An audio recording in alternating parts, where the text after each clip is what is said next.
Welcome, everybody. My name's Sarah. I'm your teacher today and the manager of the program, so you can bring all your complaints and questions and suggestions to me. The topic today is life after rehab, and for some of you, I don't think this is your last class. Is that true? And for others of you, it might be, but regardless, at some point, you're going to be done with us, which is the whole objective. So there will be life after rehab, and the question will be, now what do you do? The answer to that is really, you keep doing what you're doing. Basically, cardiac rehab is a program that everybody is on, or should be on. I mean, I would consider myself kind of doing the same things that you guys are doing to try to stay healthy in terms of exercising and eating right.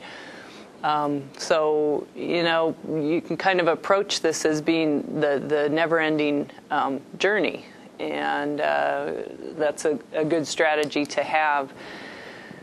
I like to step back a little bit and just have people for a few seconds contemplate health and how you might define health. What does it mean to you in terms of how that translates into real life? I'll give you a couple of maybe not so perfect fitting definitions. The first one, just in the dictionary, is kind of a snoozer. Health being defined as just the absence of disease. Kind of boring. Doesn't really tell you too much. If you look a little bit deeper into the World Health Organization definition, they take it a step further, saying state of complete physical, mental, and social well-being, which then becomes so pretty huge. Still kind of vague. What does that mean? I've gathered a few expert opinions over the years, and from people sitting in your seats. And these are kind of the common things that people come up with. Being able to do what you want to do. Feeling good. Not having limitations. I think those are things that resonate with most people. Health may be a very personal thing from one person to another, but in essence, most people would say they would like to feel good. It is connected to feeling good and being able to do what you want to do. So I think there's usually agreement around that. What are the things that determine your health? Don't know if you've ever thought about that much, and this list isn't necessarily all-inclusive. Maybe some other things that you could think of that are determinants of health. Your genes play a role. There's no doubt in that. You kind of are dealt a certain set of cards, and there's not a lot you can do about that. But there is a debate around, the genes you have, whether or not they become expressed with certain ways that you live. You may have a genetic predisposition for heart disease or some other kind of chronic condition, and you can kind of reach a tipping point with that by not eating well, perhaps smoking, not exercising, that kind of thing. So, yes, there's an influence, more or less, with genes. Social support has been found to be pretty closely linked with health status. And you might contemplate that for a minute. What does that mean? Basically, it's how people are connected to other people in the world. And, whether or not they have a person whom they can confide in, a person that they feel close to. That's sort of the loose definition of social support. You think the environment affects your health? Certainly can. And if you think about just where we live in the Willamette Valley, there are factors here that definitely influence health. We have pollen. We have, seasonal allergies from that. We have field burning, not to a large extent anymore, but a couple weeks ago with the smoke from the fires, there were people who were having trouble with that, respiratory problems and whatnot. Our seasons affect people's health status. It rains more here. It's cold and dark. Those are all environmental factors. You could even go into things like noise pollution, how close a person lives to the train tracks maybe. Those are all factors that can definitely influence health. Financial stability, think that affects health? Definitely. Yeah, we probably wouldn't have this whole debate around healthcare reform right now. It's largely about money and who has it and who doesn't and who's going to pay and all things that are tied to money, basically. The bottom bullet point there, lifestyle. It's bolded in italics for a reason. I think that's the primary driver of all of our health status, all our individual health. And to me, lifestyle is really the word that describes, what do you do on a day-to-day basis? What are the decisions you make? What are the actions you take? And how do those move you toward health or kind of move you away from health? And I think that's really the one that we are focusing on with the tasks we're holding you to in cardiac rehab and all of the advice you get with regard to exercising, eating right, managing stress, that kind of thing. Huge opportunity in that area. So, I've just kind of structured out here what I think are some of the key strategies for you to manage your health. And I do believe whether you have heart disease, something that's happened to you in terms of a heart event, or if you're just trying to prevent heart disease, you can be in the driver's seat with regard to your health. I think you have to be proactive. I think you have to have a high level of awareness, but it's not rocket science. Just take some diligence and some attention. And one of the best things I think you can do is know yourself by knowing some of your own metrics. And I have listed here what I think for a heart patient or someone that's trying to prevent further or future heart problems, these are kind of the important things to know. I'm guessing some of you are on cholesterol medicine. Is that correct? I'm hoping that you know your cholesterol numbers or have them at hand to reference. If you're taking medicine and if we're trying to manage your cholesterol, you should have a grip on that. Is it at target range? Are you taking the right amount of medicine? Is it working?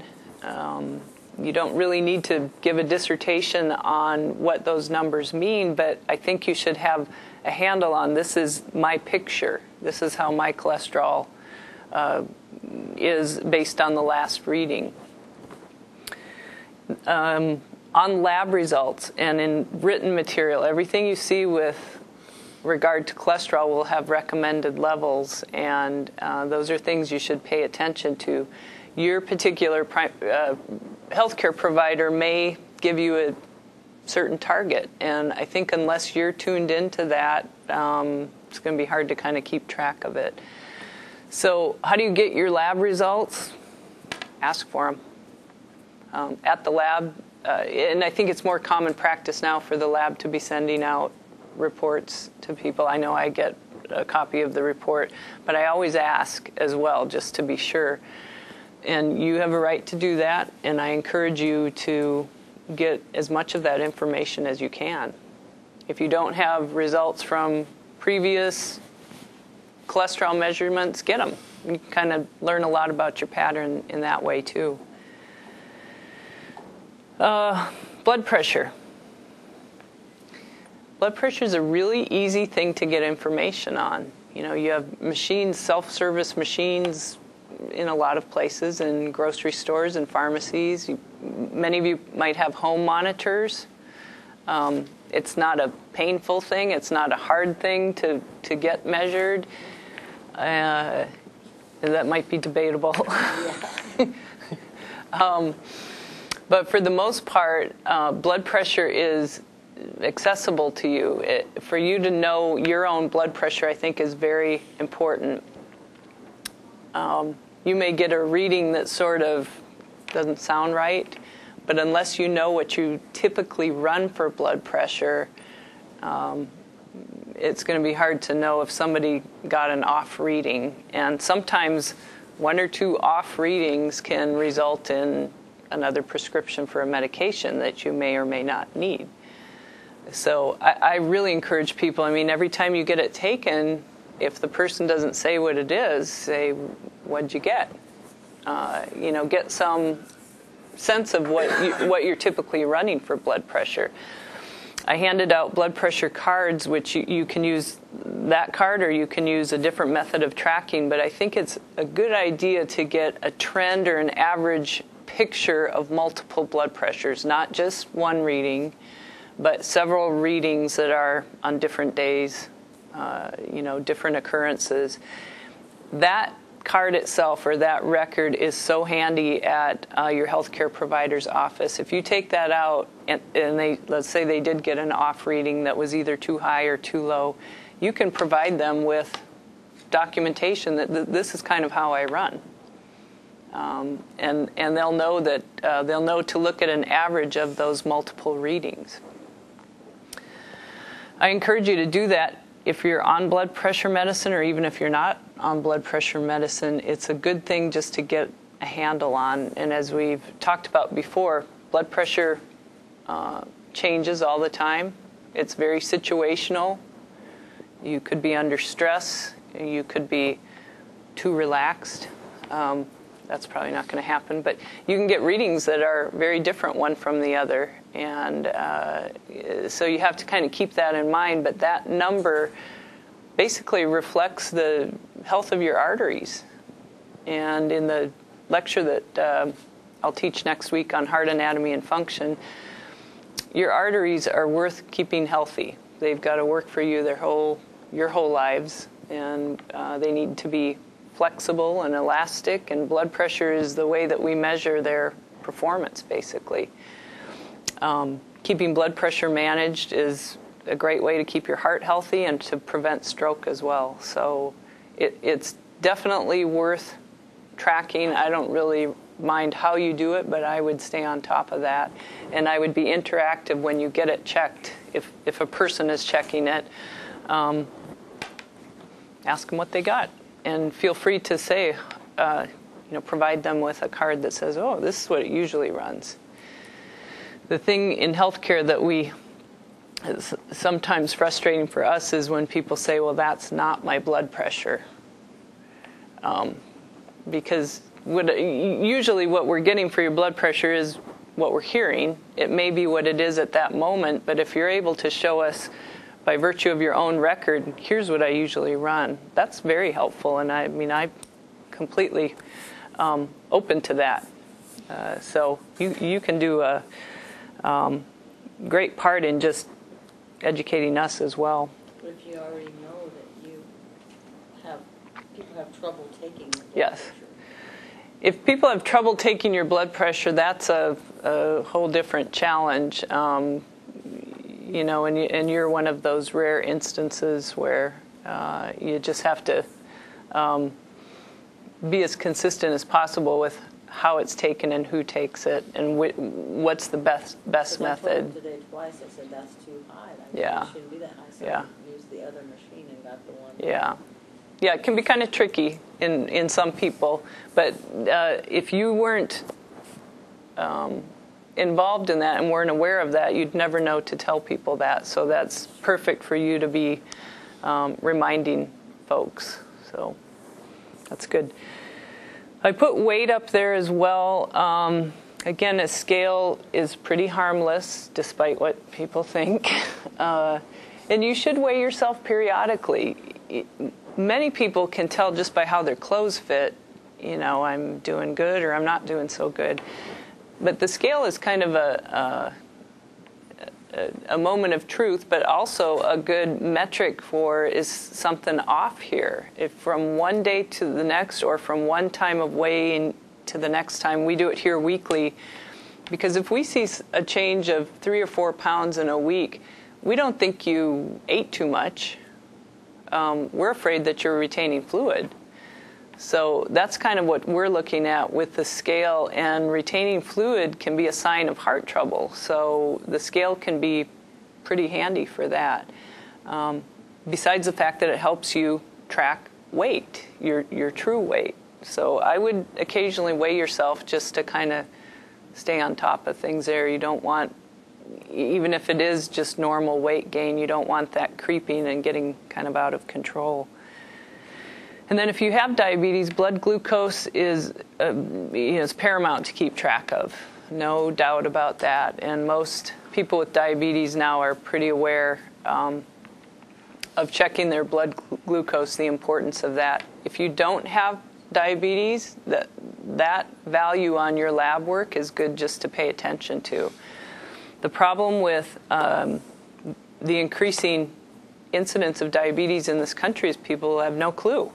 They don't know that their cells are becoming insulin resistant. And the way we tell that is the fasting blood glucose lab test. 2 readings that are above normal are enough to indicate, something needs to be looked at. So that's an important metric to keep track of. Not so easy to check if you don't have a glucometer at home, but certainly when you have your lab tests, you can take a look at that. Okay, next thing under knowing yourself is just knowing your family history, knowing your own personal and family history. It's very helpful, again, in the situation of having a medical problem, visiting with a medical provider. Your input is critical to the whole picture. And when we talk about family history, we're typically wondering about your near relatives, your siblings or your parents, and not so much uncles or grandparents or cousins or anything like that, but the close relatives. And did they have something significant, especially a cardiac event, early in their lives? Because that starts to paint that picture of there may be a genetic link here a little bit. So being able to provide that information is helpful if you don't know it, if you were adopted or you don't know your family history. Just be forthright in that way. The other thing is your own personal history. You should be able to give someone a snapshot of, this is the significant health issues that have happened to me, especially with regard to heart events. If you've had a stent, if you've had bypass surgery, if you had a heart attack, it's just good to give that tidbit of information when somebody is asking you your medical history. And then medications. I wrote down, you really should be able to, if I right now said, tell me your medications, you can't point to your wife and say, ask her.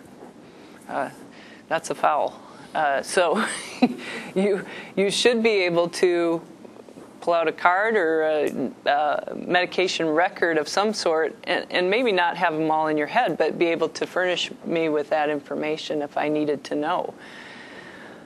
It comes in handy when you have routine visits with your healthcare providers, but it also comes in handy if there's an emergency. If emergency personnel come upon you and you're not conscious or not able to communicate, they're going to look for a medication card. They're going to look for what might help them avoid doing anything that would hurt you. If you're already on blood thinning medication or you have allergies, for instance, they want to know that stuff right off the bat. So it can be critically important in some situations. The other thing with your medications is when you do connect with your healthcare provider, if it were me, I'd take out my medication card every time, and I would go through each medication and say, should I still be on this? Is this the right dose? Is there anything else new or different? Is there something cheaper? I'd kind of go through just this series of questions on each medication. And sometimes with your other knowledge, let's say your knowledge of your cholesterol, you can see, boy, my cholesterol really got lower from this medication. Should we adjust it at all? Sorry to report that you may be the one that has to initiate some of those conversations. Just because of the way we're set up in medicine now to have these very brief and quick in and out kind of office visits. So if you come prepared, if you have got your set of questions and your knowledge, you'll help the whole scenario by just being part of it. So try to be organized in that way. Try to have a list of your medications at least readily available, and try to see if over the years of you taking better care of yourself, if you can't trim that down to as tight of a list as possible. I think everyone wants to take less medicine. I've not met too many people that say, I'd like to take some more. Unless you kind of bring it up each time, you probably end up with the same list or a growing list. Next bullet point on here just is a call to action to move. And I put that word up there instead of the E word, exercise. Although my quote says, exercise as if your life depends on it, it probably does. All of the studies on longevity have links to how physically active people have been. Some would say, well, I don't really care if I live a long time, but I counter that with all of the studies related to quality of life also relate back to physical activity. Even things like people keeping their driver's license is related to how physically active they are. You know, certainly independent living is related to how physically fit a person is. We approached this fairly scientifically with you guys. We have an exercise prescription that we come up with that involves the type of exercise you do, the mode, the intensity, the duration, and the frequency. We don't just say to you, just go be active. We give you a pretty definite prescription each week. You know, walk this many times for this long at this exertion level. And you do that in the gym as well. The news flash for the 21st century is we were meant to move. Our bodies were designed to move. Our bodies are dynamic. They are not meant to be in this position that we're in right now. You know, the recent literature on exercise and movement is calling for people to never have more than 30 minutes of sitting time, that should always be interrupted. Every 30 minutes people should be up, and we'll have to do some jumping jacks here pretty soon. But that's what's dangerous to people's health, is this extended sitting time. Even people now that exercise, even for up to an hour a day, many of those folks are sedentary pretty much the rest of the day. And you'd think, well, I'm getting my hour of exercise in. Well, if you just look at our sort of ancient biology and physiology as creatures that are on two legs, bipedal, with this erect skeletal system with muscles attached to it, we're supposed to be upright, and we're supposed to be moving from point A to point B using our legs, using our own power. Modern life we don't need to. We don't need to move from point A to point B. We don't, for recreation, for fun, for occupational reasons, we can sit till the cows come home. And we need to make a little more dedicated effort in that sense in order to keep our bodies working like they're supposed to work. I always tell people, if I tried to give a lecture on exercise, 100 years ago I tried to present a lecture, scientific lecture on exercise to my ancestors, I would have been laughed out of the barn. Because 100 years ago, everyone exercised. It was just called work then, had a different name. So, today that's not the case. Even with jobs, people don't need to move like they used to. We don't, typically walk to school or work or the store. Kids don't play outside like they used to. They've got other distractions that don't require really much physical movement at all, right? Their thumbs. So we have to be purposeful with this, and we know that a moving body is a healthy body. Even in the throes of a heart event of some sort, we know that very early on people need to move. They recover better, they heal more quickly, they maintain their function better than if we, 40 to 50 years ago, used to just put people on bed rest for 6 weeks. Guess what happened after 6 weeks of bed rest? I mean, can you imagine that now? Their bones lost density, their muscles were atrophied, they had clots in their legs from not moving, they had very low respiratory capacity from not moving. It was horrible. It almost killed them more so than their heart event.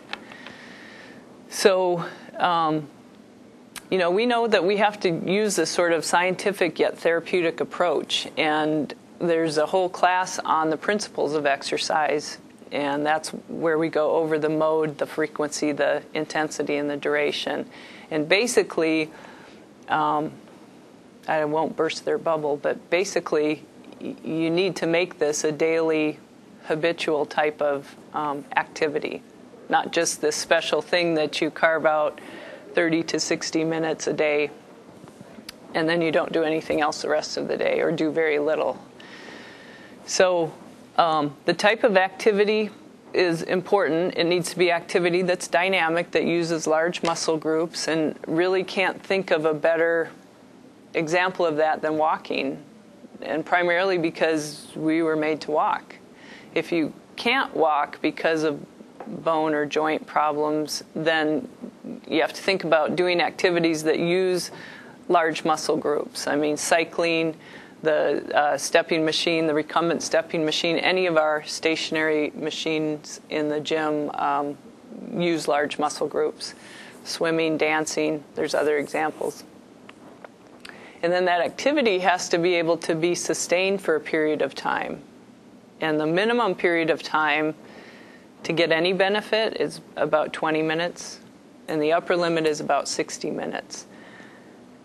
Now, I try to tell people the amount of time you pick or choose should be tied to what are you doing this for? I mean, do you have an event in mind? Do you have a certain fitness level in mind? Do you want to hike up Mount Pisgah, or be able to bicycle around the river, or be able to walk to your mailbox and back comfortably, or do your housework, or whatever it is? I would recommend that you think in terms of what kind of capacity would I like to have, what kind of reserve would I like to have. For me, and I think for a lot of people, when it gets right down to it, they'd say, I just want to be able to do whatever I want to do. Well, that makes me think, well, then don't just put the minimum effort into this every day. Go somewhere in between that's going to build you that reserve that will allow you to do what you want to do. Beyond 60 minutes, we see diminishing returns. Unless you want to do a marathon or some real long duration type of event, 60 minutes is probably a good upper limit. I like to even bring that 20 minutes up to 30 minutes and just challenge people to try to get 30 to 60 minutes in when they're doing their aerobic kind of conditioning. And back to my earlier point, that doesn't mean that's all you have to do during the day. You should be interrupting your day with just other periods of short bouts of activity, whatever that may be. It may be, walking to the grocery store, or parking a little bit further away, or taking the stairs, or playing with the grandkids, or taking the dog for a walk. I mean, there's a million examples. Dog dancing. Taking the dog dancing, did you say? Dog dancing. Oh, dog dancing, sure. That sounds fun. The effort that you put into that activity should be somewhat challenging. Does the number 13 ring a bell to anybody? On our scale. Yeah. There's the scale that we use in the gym, the perceived exertion chart, goes from 6 to 20, and the middle phrase on that says somewhat hard, and it corresponds to a number 13. Now, the numbers aren't important to know or figure out why did they start at 6 and go to 20, but that range on that scale basically goes from doing no physical exertion or very little, not requiring any challenge, up to the hardest thing you ever did. And we don't want you exercising at the hardest level ever. We want you exercising enough so that it's a bit of a challenge, somewhat hard. You've heard the saying, you should be able to talk, walk and talk. Somebody narrowed that down even a little more and said you should be able to talk but not sing.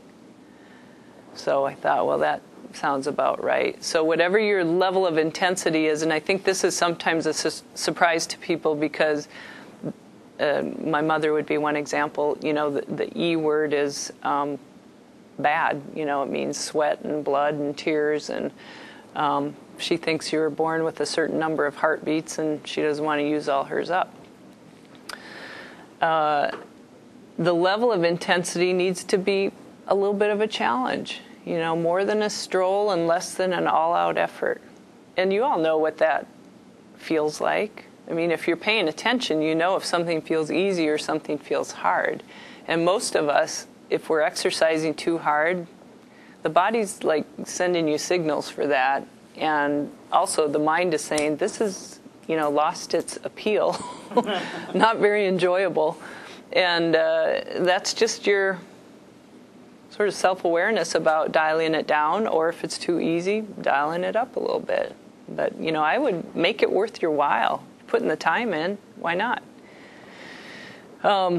So we talked about the mode, the intensity, the duration, the frequency of this activity is probably the key. And I'm sorry to say the literature's gone back and forth over decades. How much is necessary? How much exercise? Well, it keeps changing and evolving into more, not less. When I first started my training for this type of work and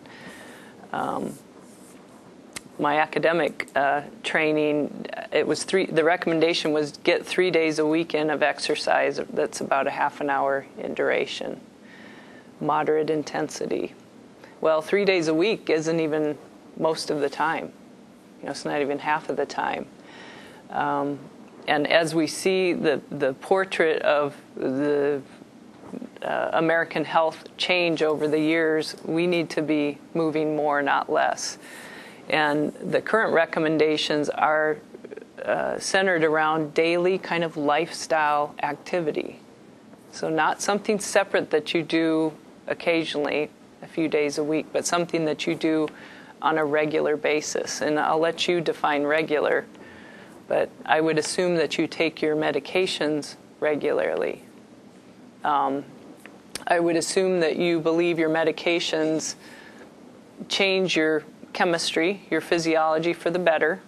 I mean, I'm guessing that you take them with that confidence that they're going to stabilize and do what they're supposed to do in the system.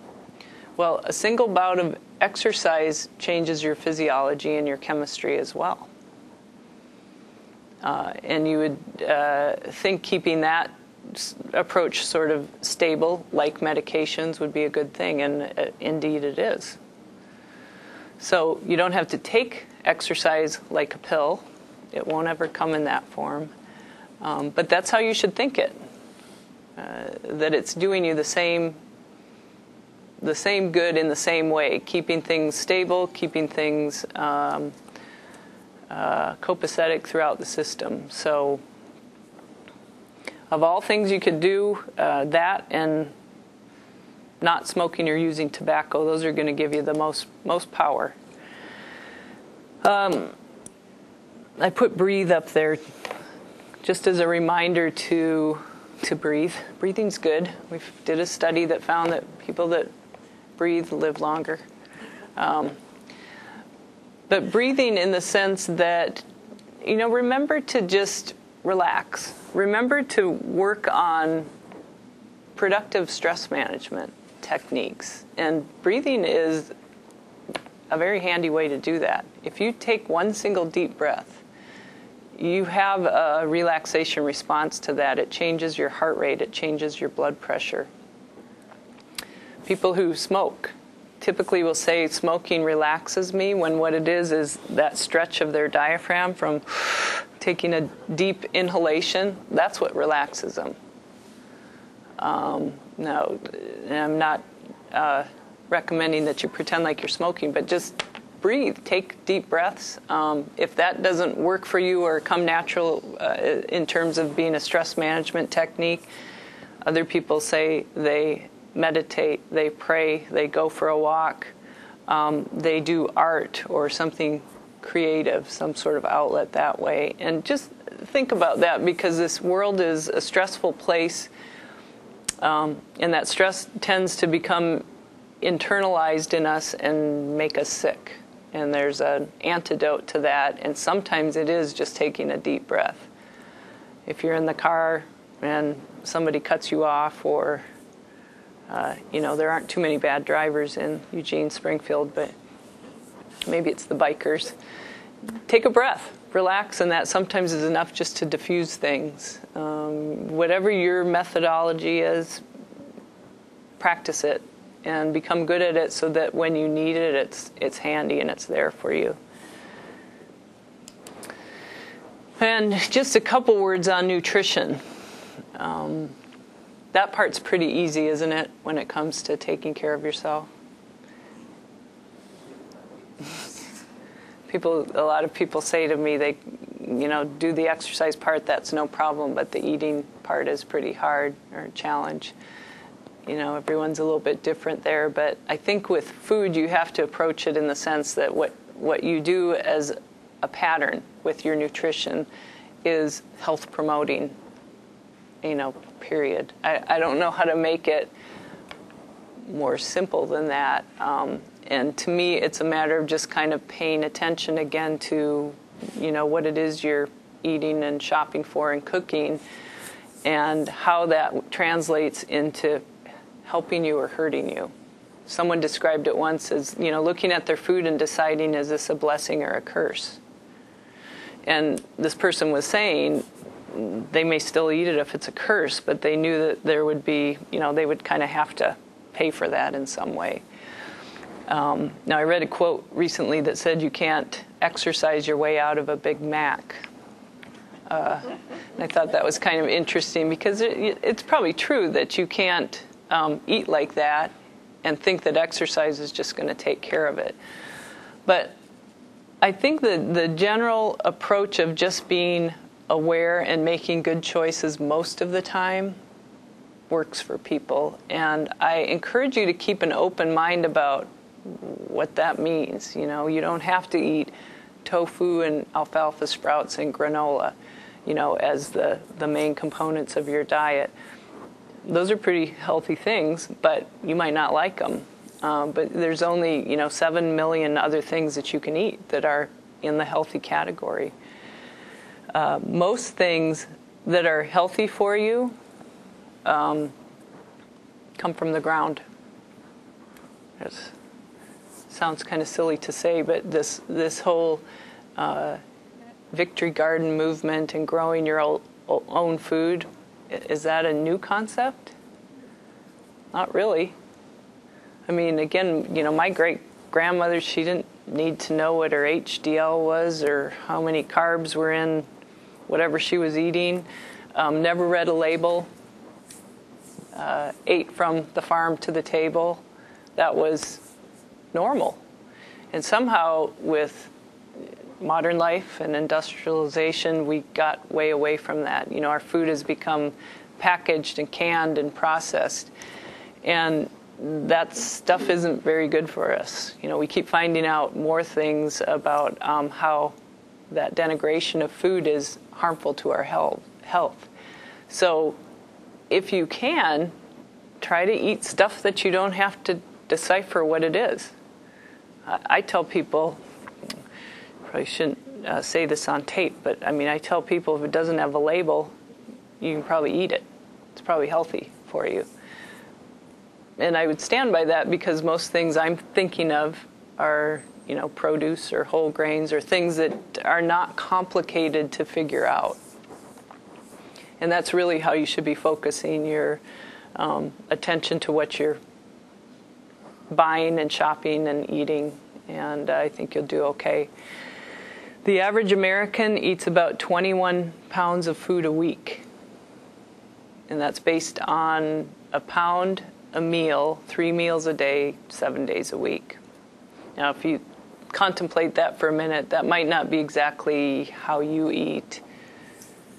But the poundage of it, to me, is kind of, I don't know if it's impressing or disturbing or a little bit of both, but 21 pounds of food, you could look at that like a big opportunity. How can you make that work for you?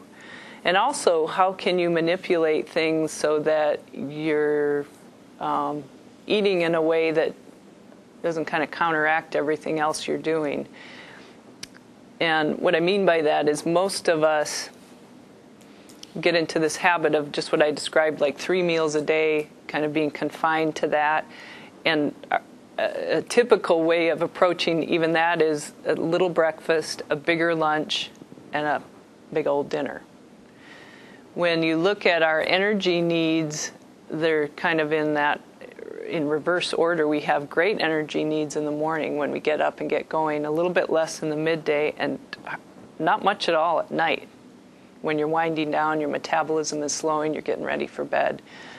So you can play with how you consume your food, when you consume your food, how you parcel it out. Don't be stuck by conditioning. Easy for me to say that, grew up in the clean plate club like I'm sure a lot of you did. And I still feel my mom behind me sometimes, clean that plate. I may have 3 bites left that I'm full. But my conditioning and my upbringing is you don't leave anything on the plate. Well, I am a big girl now, and I can put those 3 bites in a container and put them in the fridge, or I could even throw them away, and either way would be better for my body since I don't need those 3 bites. But you sort of have to be paying attention as you're eating, and that's a novel idea too. Nancy and Teresa, the dietitians, remind us that it takes about 15 minutes for our stomach to tell our brain it's full, it's stretched enough, it's had enough. The next time you have a meal, time it and see if you eat for 15 minutes. 15 minutes is kind of a long time. It shouldn't be. I'll make another recommendation. Go to Italy and have dinner.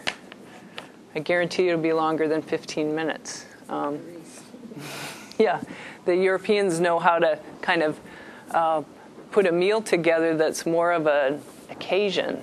You would never rush through it because that just isn't the culture there. So you bring some of that to America, but more importantly, I'm just reminding you, pay attention. And pay attention to what your body's saying, and also realize how many choices you have with your nutrition. You are the one that does 100% of putting the food in your mouth. And so, take control over that. It just really requires paying attention more than anything. But the last thing I want to say is just to remind you to be involved in your health care management. Your own health is vitally important on your participation. In fact, you're probably the most important player. Your healthcare providers, your physicians, they're really important when you need them, when you're sick or something happens. But that's not most of the time. Most of the time, you're kind of the manager. And, that's sort of what I've been talking about, the bulk of this presentation.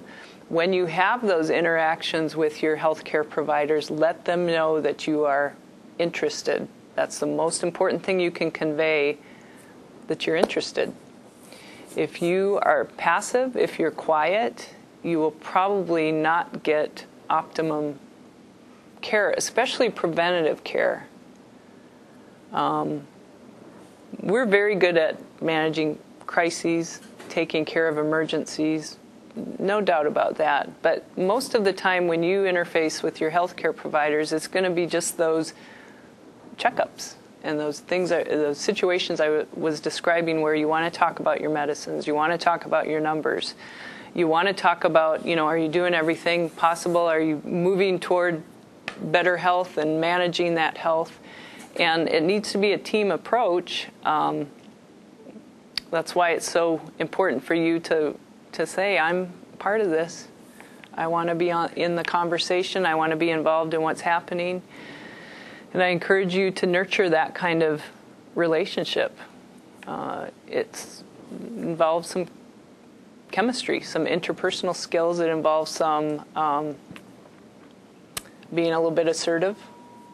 Sometimes that makes people uncomfortable, but I'm telling you, it's your health. It's your life. It's pretty important. So if you feel like you have a bad relationship, if you feel like it's not possible to have a connection with whoever your current provider is, try to find somebody that you feel like you could have a connection with. That may be time-consuming. It might be a pain in the butt, but in the end, it'll be worth it. And I encourage people, talk to folks about, who do you go to, who do you like, if you need suggestions. But in the meantime, be yourself when you're in that environment and talk. Say what you're thinking, what you need. Be organized, because the time situation won't change. The average office visit is under 10 minutes. So the more organized you can be, the better. If you feel like the office visit is over and you're not done, make another appointment. If you feel like you get frustrated with communication, if it's calling, making appointments, over the phone stuff, show up in person. I was just talking to a gentleman earlier who said, I can't get through to anybody at my doctor's office. It's all voicemail. And I said, why don't you stop by? They can't put you on hold. Can't put you through to voicemail if you're there in person. And I think the more that we sort of troubleshoot in that way and other ways, the better the system will change for the better. But you have to be part of that, and you have to participate. And I know you're capable of doing that, and I encourage you to speak up. Like I said, it's for your health. There couldn't be anything more important. I'd also encourage you, just in the present and the future, to occasionally just think about, where am I with regard to my health? Where do I want to be? Are there certain goals that I've achieved? Are there things I'm still working at? If it has to do with your even blood pressure or cholesterol levels, your true risk factors, or if it just is something for fitness or something for fun. I see a Truffle Shuffle T-shirt on over here, and Eugene, Springfield is full of fun events and little walks and runs that you can challenge yourself, that are everybody there is doing the same thing, and it's healthy, and it's usually for a fundraiser or for some kind of special event. You'll never be the slowest. I mean, everybody's in there for the same thing, and those are kind of fun challenges. So think outside the box a little bit. Think how you can sort of explore healthy living, in whatever way that is. Most important thing really is to have fun with it and enjoy it. I think when you lose enjoyment and things feel like chores, it takes on a whole different tone. But pursuing good health obviously has good benefits, but I think the process can be extremely satisfying and enjoying, and I know you guys have felt that, because if you were not making progress, if you were getting worse for this, we certainly wouldn't be in business, number one, but I think you can see that there's your efforts translate into better health, being able to do things that you want to do and enjoy life and feel better, and that's all that matters.